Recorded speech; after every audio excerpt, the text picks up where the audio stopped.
찬양의 열기 모두 끝나면 주 앞에 나와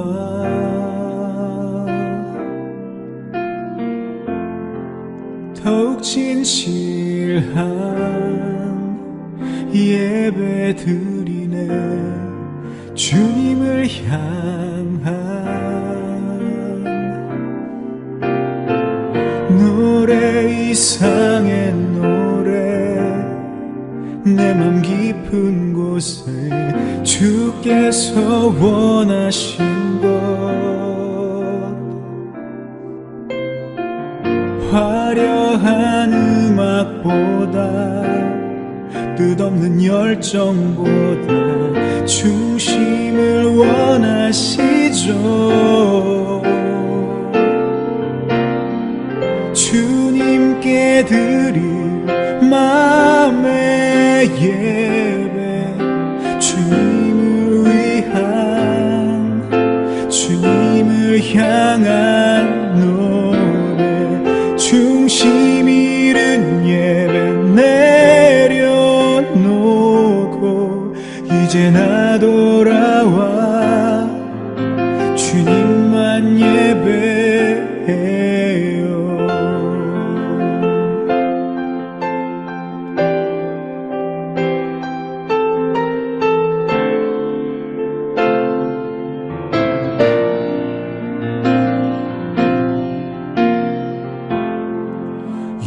영원하신 왕 표현치 못할 주님의 존귀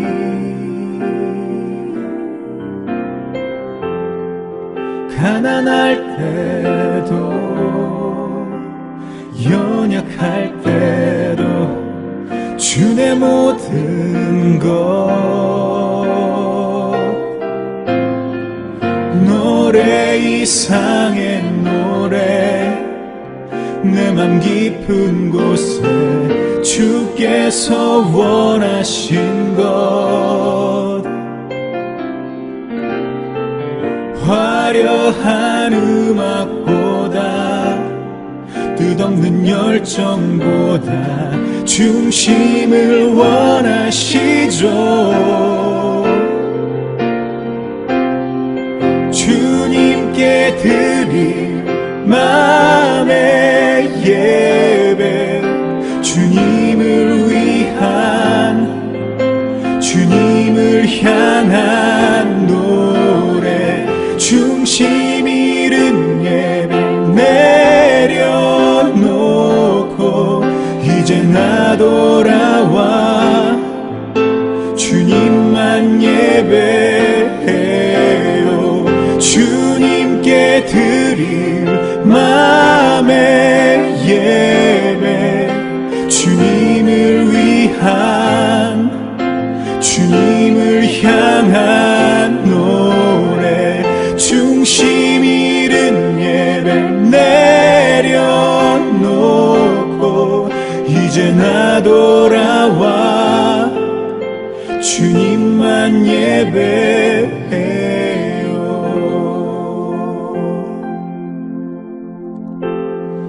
찬양의 열기 모두 끝나면 주 앞에 나와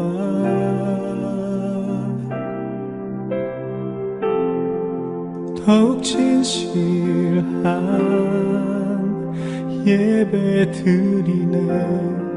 주님을 향한 예배 드리네.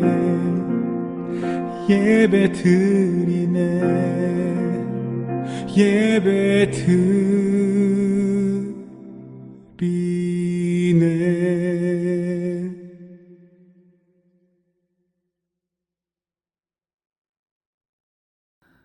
오늘 우리에게 주신 하나님의 말씀은 로마서 9장 6절에서 13절까지의 말씀입니다. 다 같이 화면을 보시면서 함께 읽겠습니다. 그러나 하나님의 약속의 말씀이 패했다고는 할 수 없습니다. 이스라엘에게서 태어난 사람이라고 해서 다 이스라엘 사람이 아니고 아브라함의 자손이라고 해서 다 그의 자녀가 아닙니다. 다만 이삭에게서 태어난 사람만을 너의 자손이라고 부르겠다 하셨습니다. 이것은 곧 육신의 자녀가 하나님의 자녀가 되는 것이 아니라 약속의 자녀가 참 자손으로 여겨지리라는 것을 뜻합니다. 그 약속의 말씀은 내년에 내가 다시 올 때쯤에는 사라에게 아들이 있을 것이다 한 것입니다. 그뿐만 아니라 리브가도 우리 조상 이삭 한 사람에게서 쌍둥이 아들을 수태하였는데 그들이 태어나기도 전에 무슨 선이나 악을 행하기도 전에 택하심이라는 원리를 따라 세우신 하나님의 계획이 살아있게 하시려고 또 이러한 일이 사람의 행위에 근거하는 것이 아니라 부르시는 분께 달려 있음을 나타내시려고 하나님께서 리브가에게 말씀하시기를 형이 동생을 섬길 것이다 하셨습니다. 이것은 성경에 기록된 바 내가 야곱을 사랑하고 에서를 미워하였다 한 것과 같습니다. 아멘. 하나님께서 이 말씀을 통하여 우리에게 은혜 주시기를 원합니다. 하나님의 크신 사랑과 은총이 여러분의 삶에 함께 하시기를 빕니다. 오늘은 자격 없는 자를 구원하시는 하나님이라는 제목으로 함께 하나님의 말씀을 나누겠습니다.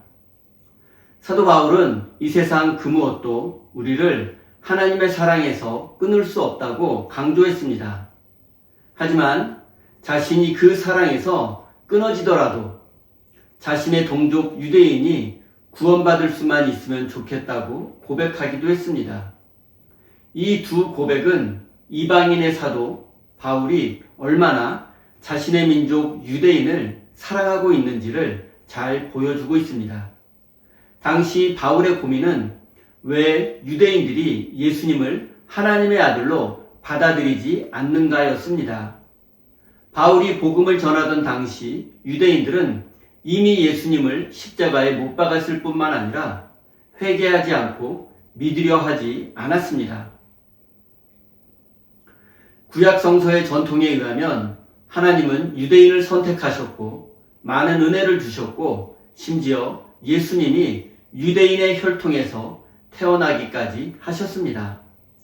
그럼에도 그들은 예수님을 인정하지 않고 믿지 않았습니다. 그런데 반대로 유대인들이 선택받지 못한 사람이라고 비웃고 조롱하던 이방인들이 예수님을 믿고 하나님의 자녀가 되는 일이 일어났습니다. 유대인들은 이방인은 절대로 구원받을 수 없고 하나님의 자녀가 될 수 없다고 생각했지만 바울은 이방인들이 예수님을 믿고 구원받는 현장을 직접 목격했습니다. 그는 유대인이 예수님을 거부하는 것이 안타까웠지만 계속해서 생명의 복음을 전해야 했고 그 복음을 통해서 많은 이방인들이 하나님의 자녀가 되었습니다. 그리고 그는 오늘 본문 말씀에서 육신의 자녀가 아니라 약속의 자녀가 참 하나님의 자녀가 될 것이라고 말했습니다. 유대인은 율법을 소유한 육신의 자녀이지만 하나님의 약속을 저버렸습니다. 하지만 이방인들은 하나님의 약속을 굳게 믿음으로 참된 하나님의 자녀가 될 수 있었습니다. 현실적으로 보면 구원받아야 할 유대인은 구원받지 못하고 또 구원받을 수 없었던 이방인들이 구원을 받게 되었습니다. 바울은 이런 현실을 창세기를 인용해서 내가 야곱을 사랑하고 에서를 미워하였다라고 표현했습니다. 그리고 오늘 본문 말씀을 통해서 예정론이라는 교리가 생겨나게 되었습니다. 예정론은 하나님께서 구원받을 사람과 구원받지 못할 사람을 미리 정해 놓으셨다는 그런 교리가 아닙니다. 예정론은 우리의 구원이 이미 예정되어 있으니 흔들리지 말고 믿음을 지키며 하나님을 잘 섬겨야 한다는 교리입니다. 우리의 구원이 예정된 것은 오직 하나님의 은혜이니 겸손해야 합니다.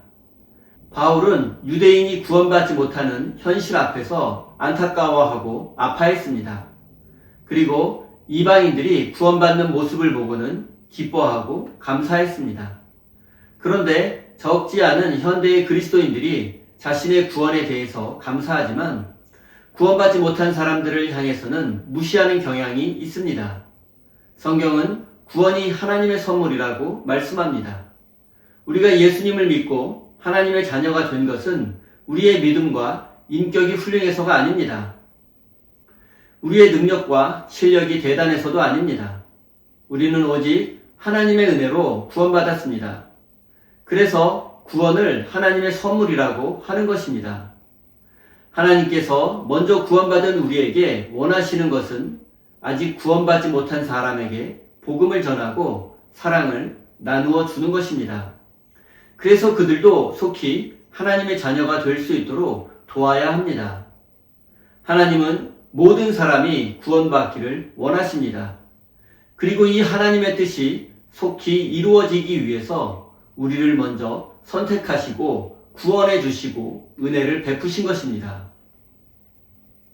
그런데 우리가 구원받았다는 사실에 안주하고 구원의 복된 소식을 전하지 않는다면 우리는 하나님의 자녀답게 살지 못하는 것입니다. 하나님의 자녀로서 자격 상실입니다. 하나님의 선택과 구원에 대해서 좀 더 생각해 보겠습니다. 성경은 분명히 하나님께서 야곱은 사랑하시고 에서는 미워하였다라고 말씀합니다. 그리고 이방인들은 구원받고 유대인들은 아직 구원받지 못했습니다. 그런데 하나님의 선택과 구원은 오직 하나님의 은혜에 달려 있습니다. 야곱과 이방인들이 구원받을 만큼 의롭거나 믿음이 좋아서 선택받은 것은 아닙니다. 자격 없지만 오직 하나님의 은혜로 구원받게 되었습니다. 현대인들은 이런 하나님의 선택을 이해하기 어렵습니다. 왜냐하면 현대인들은 원인이 있어야 결과가 있다고 생각하기 때문입니다. 그런데 하나님의 구원은 이유가 없습니다. 우리는 그 이유를 알지 못합니다. 간단히 생각해 보십시오. 여러분은 구원받을 자격이 있어서 구원받으셨습니까? 여러분의 믿음은 구원받기에 충분하십니까? 아닙니다. 우리는 부족하고 자격이 없습니다. 그렇다면 우리가 구원받은 것은 오직 하나님의 은혜입니다. 우리는 자랑할 것이 없고 오직 감사해야 합니다. 겸손해야 합니다. 우리의 능력으로 구원받은 것이 아니기 때문입니다. 그렇기 때문에 우리는 자격 없는 사람이 구원받은 것에 대해서 불평할 수 없습니다. 믿음 생활을 하다 보면 구원받은 것이 도저히 이해가 되지 않는 사람이 있습니다. 하나님은 왜 저런 사람까지 구원하셨나라는 의문이 들기도 합니다. 이럴 때 우리는 우리 자신도 자격이 없지만 구원받았다는 사실을 깨닫고 원망과 불평을 멈추어야 합니다.